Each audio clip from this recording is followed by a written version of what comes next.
welcome back to our YouTube channel. Hi.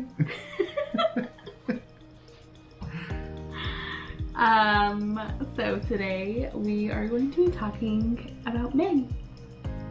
Why? Why us? We were having a conversation with a couple we're really close to the other day, and talking about just some different things, and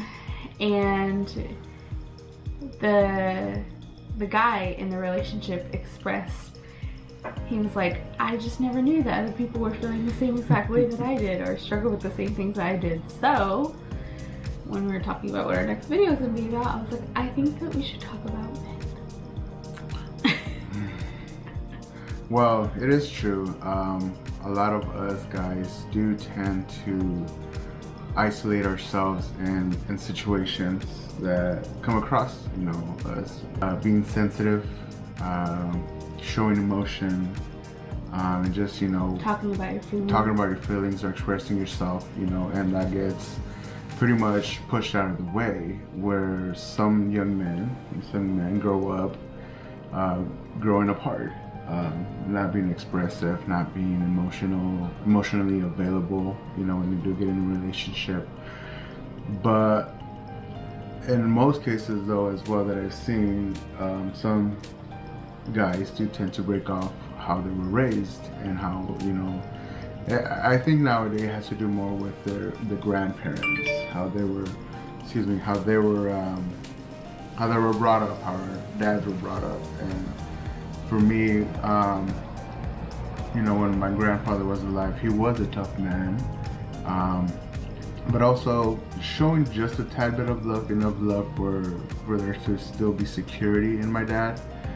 But it was mostly, you're supposed to be the hard worker, you're supposed to be the breadwinner. If something happens to you, deal with it, take care of it, don't let nobody know what's going on.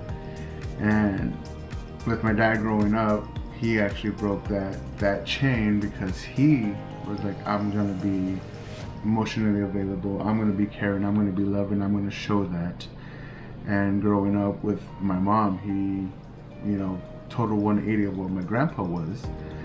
But at the same time, my uncles were also tough. So I would say it would depend on if that person wanted to continue carry on that legacy of toughness that they were raised upon. We do see it in majority of the Hispanic culture, where we were raised to be the macho man. My grandpa, when he would talk to my brother and I about working, and I did grow up in a farm, so as far as chores and working, he wanted to instill in us that we were supposed to be tough and get dirty and just carry on without showing any emotion if we got hurt, without showing any pain. But then, my dad was like, no, it's okay to show pain, it's okay to talk about things if something's bothering you. And like she was saying, that friend of ours, when I was talking about my feelings and stuff like that, he pretty much was going through some of the things that I explained, that I went through, and that I expressed concern, and just talk about things. And he had mentioned too, he's like, I just feel like if I have a problem, I have to deal with that on my own, and then maybe I'll tell you that it happened later. Yeah. And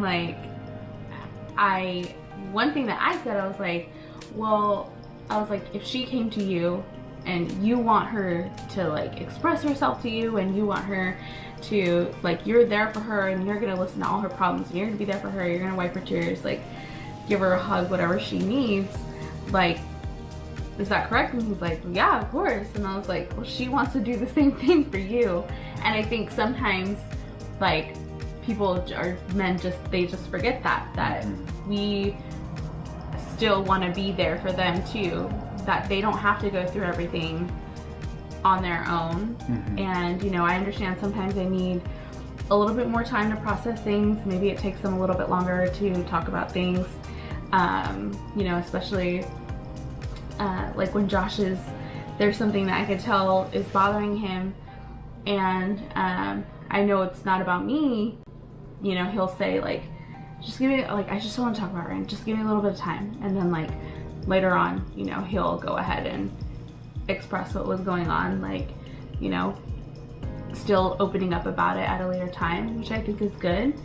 And it's really just about allowing the other person to still be there for you. Right. You know, especially, you know, guys in a relationship, like she's saying, we want to be the stronghold. We want to be the protectors, the providers, you know, the strong tower for our partner, you know, but they also have to feel that they can do the same thing for us. And we should allow them to do that because we are in the same relationship.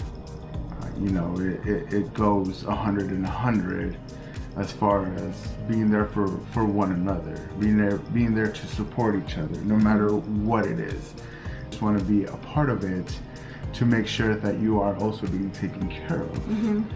You know, they want to be able to support their boyfriend, their husband, as far as being their shoulder to cry on. And it's okay for guys to cry. My dad was very expressive in his emotions.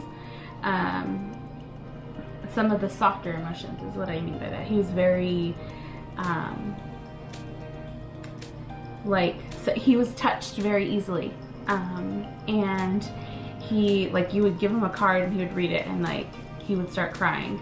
And I think that always, like, seeing that, and he was still like a very well respected, like, powerful man in my eyes, and him expressing those emotions didn't take away, it added, I think, a lot. Yeah, just because a guy cries, it doesn't mean it makes him weaker. It doesn't mean it makes him more vulnerable to things. It just makes him more available for someone to be part of their life. Especially if you're in a relationship. It allows you to break down a specific wall that we always tend to put up. Again, going back to the macho man, you know, once that you allow yourself for your partner to enter and see that other side of you, it makes things a lot easier. It can be a many things that you don't want to show that emotion. You don't even feel like, well, my wife is not supposed to be the emotionally provider. I'm supposed to always be there for her. My wife shouldn't see, you know, we feel like, oh, she's gonna see that I'm weak because I'm telling her this, or that I'm being emotional right now. You know, it has nothing to do with how they see you. It's more of being able for them to see that side of you that gives them that comfort that you're not hiding anything from them. You know, that you are in this relationship 100%, that no matter what happens, that they are allowed to help us as well. It does take time for some walls to be broken. You know, so ladies, if you're in that position, take your time. You don't have to try to break that wall, or every single wall that your guy pulls up, you know, because when breaking down walls, you're putting energy towards knocking them down, which turns into getting tired, and eventually you're just going to give up because you were trying too hard to knock those walls down. So it does take a lot of work. It does take time, but the more you pace yourself on doing it, the further you can go and the faster you can break those walls down. And reassuring them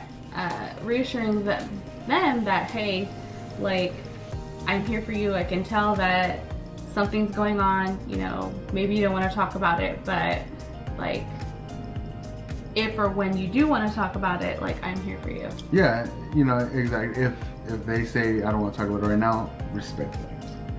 Because I'm pretty sure you would want them to respect you if you say, I don't want to talk about it right now.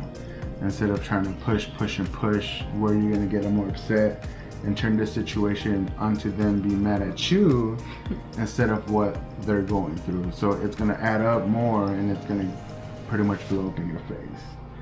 You know, and again, going through these things, the biggest thing is communicating about what is going on. You know, talk about, hey, you know, this is what's going on. Just give me some space. Let me deal with it. I'll let you know. You know, but at least talk about it. Don't close up and don't say anything. You know, communication is very, very, very important in any relationship, in any friendship. You know, just to clear things up, just so there will be no misunderstandings, no miscommunications, because I've seen a lot of friendships get destroyed by misunderstandings, and it's something so small that could have been fixed by someone just saying, give me a little bit, I'll talk to you, my friend, about it, so just give me a little bit. The same thing goes with the relationship. Let your partner know that you're not ready to talk about it, and whoever is receiving that, respect that at least they have the intentions of letting you know, but not right now. And then too, I think that something that can help if you're noticing that maybe your partner just isn't opening up like at all ever, and that's something that you want to strive towards, is bringing it up when they're not in a vulnerable place. So when you know that they're not like currently struggling with something or upset about something, bring it up when you guys are hanging out or like when you go to the beach. You know, but guys, there's a lot of guys that are probably going through the same situation you guys are going through. You know, so you're not alone. I'm pretty sure millions of guys are going through the same experience that one of you guys are going through. So it's not just you that it's happening to. And if you do have a friend that you feel confident and comfortable talking to, reach out. Ain't nothing wrong with reaching out, having a guy-to-guy conversation. We're working with each other, not against each other, right, you know, to fix the problem. You know, but again, it's okay to cry. It's okay to talk about emotions. It's okay to expose yourself, especially if you're already in a relationship. And it's a serious relationship. There's no need to hide anything from your partner, because it will make things a lot worse when they do tend to come up, because everything does come to the light sooner or later. So it's better to, you know, get it out there. Again, she's already with you. Talk to your partner. Communicate as much as possible. Avoid any misunderstandings. And again, it's okay to let her help you deal with the problem that you have, because like she said, you want to help, you know, your significant other deal with their problems. So 100% on both ways. But just, you know, again, quick tip from us, you know, again, communication is key. We do want to make sure we talk to our partners. You say that in every video. It's so true, but though. it is the main point, you know, talking to one another. It's always going to be the biggest issue that creates problems, not talking about them to your significant other at least. You know, but again, guys, we want to thank you so much for all the love and support you guys have given us. You know, we won't get tired of saying that. We are people that care about others, and we do definitely want the best for you guys. But again, thank you so much. Thank you. And we'll talk to you guys later. Bye. Bye.